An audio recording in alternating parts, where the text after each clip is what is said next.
सिर्फ अक्सर ये होता है कि कान में ना कुछ लोग कहते हैं कि एक करंट का झटका होता है और वो ऐसे करते हैं, तो ये क्या वजह है कि ये क्या कोई बीमारी है या क्या रीज़न है इसकी, किस तरह से ये और क्यों होता है? हाँ जी, ये सेकंड्स के लिए होता है और इसकी भी मल्टीपल रीजंस हो सकती हैं। बाज़ औक़ात अक्सर लोग उनको कॉटन बड इस्तेमाल करने की आदत होती है, तो उसकी वजह से वैक्स जो है वो कान में इम्पैक्ट हो जाती है, फंस जाती है। वो इम्पैक्टेड वैक्स की वजह से भी आपको ये सिम्टम आ सकती है। उसके अलावा आपकी कोई नर्व जो है उसका कोई डिसफंक्शन है, आपकी जो तारें होती हैं जो सेंसेशंस कैरी करती हैं हमारे फेस से दिमाग की तरफ, तो उनकी वीकनेस की वजह से या उनकी इरिटेशन की वजह से भी ये अलामत आ सकती है। तीसरा, अक्सर ये जो हमारा जोड़ है इसको हम टेम्पोरोमैंडिबुलर जॉइंट कहते हैं, तो इसकी भी वीकनेस की वजह से ये सिम्टम आ सकती है। तो ये इसकी मल्टीपल रीजंस हो सकती हैं, वो हम फिर पेशेंट को थॉरोली इवेल्युएट करते हैं और उसके अकॉर्डिंगली आगे उसको ट्रीट करते हैं। सर, आजकल ट्रेंड चल पड़ा है हैंड फ्री लगाने का, ब्लूटूथ लगाने का। अक्सर हमने देखा है कि बच्चे सुनाई नहीं देता उन्हें, मतलब वो लगाकर और शुरू हैं ऊंची ऊंची आवाज़ में गाना सुनते हैं और एक वक्त आता है कि उन्हें सुनाई नहीं देता। जब ये सिचुएशन आ जाए कि हमें बहुत ऊंचा सुनाई दे, तो हमें क्या करना चाहिए, किस तरह से रिकवरी की तरफ आना चाहिए? अच्छा, ये आपने बहुत ग्रेव इशू हाईलाइट किया है और मैं जहाँ भी जाता हूँ ये इशूज़ ज़रूर डिस्कस करता हूँ, क्योंकि हमारे पास जब ऐसे बच्चे आते हैं जो डम्ब एंड डेफ होते हैं और अडल्ट्स होते हैं तो बड़ा दुख होता है, क्योंकि ये बच्चे कंप्लीटली ट्रीटेबल होते हैं अगर इनको टाइमली डायग्नोज कर लिया जाए। तो टेस्ट होते हैं कुछ बचपन में ही, स्क्रीनिंग टेस्ट होते हैं, अगर वो करवा लिए जाएँ तो उससे हमें बच्चों की बीमारी का पता चल सकता है और हम उसका टाइमली इंटरवेंशन करके उसको इस माजूरी से परमानेंटली बचा सकते हैं।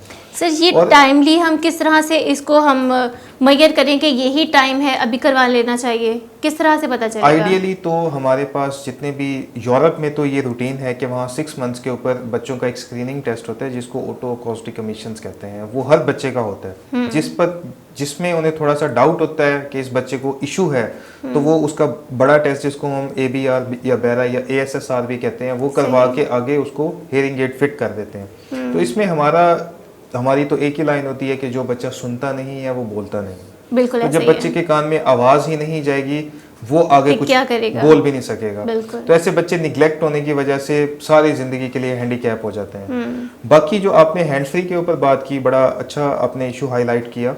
हैंड फ्री का कॉन्टिन्यूस यूज, एक देखें हर चीज़ एक लिमिट तक ठीक होती है। बहुत सारे लोग जो हैं उसका 6 to 8 आवर्स तक इस्तेमाल करते रहते हैं और आपकी म्यूजिक का वॉल्यूम कितना है ये भी बहुत ज़्यादा डिपेंड करता है। तो उससे आपको noise induced hearing loss develop होने के बहुत ज़्यादा चांसेस होते हैं।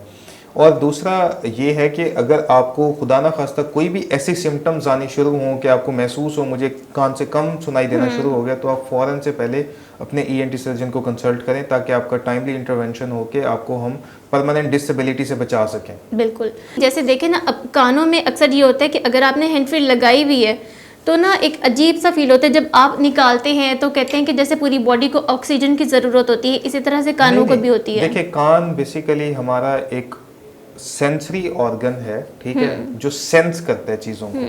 जैसे आंखें हैं, टेस्ट है, ऐसे समात भी हमारी एक सेंस है। यानी कानों को इतना फर्क उससे नहीं पड़ता।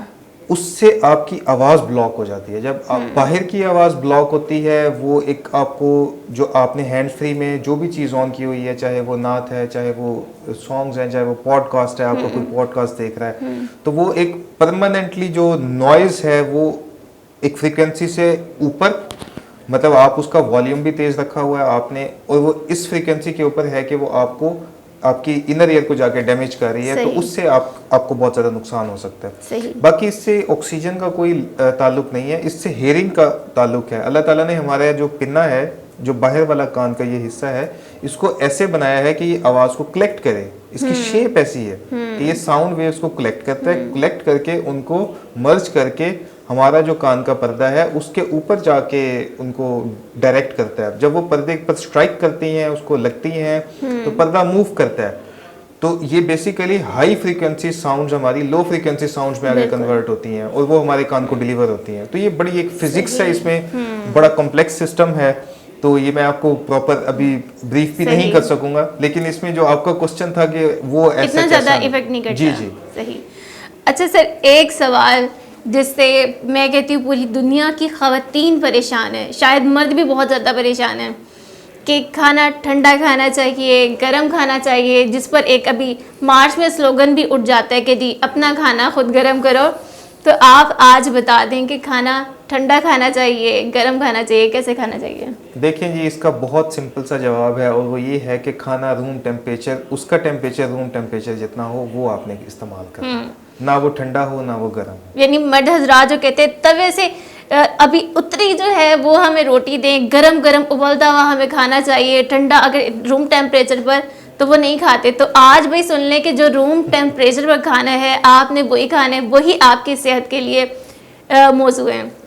Sir thank you so much, आपने इंफॉर्मेशन दी हमें कि क्या मसाइल हों तो उसका किस तरह से सोल्यूशन होना चाहिए, और ये भी ख़वातीन का आपने इशू हल कर दिया कि जो खाना है वो रूम टेम्परेचर के मुताबिक ही होना चाहिए।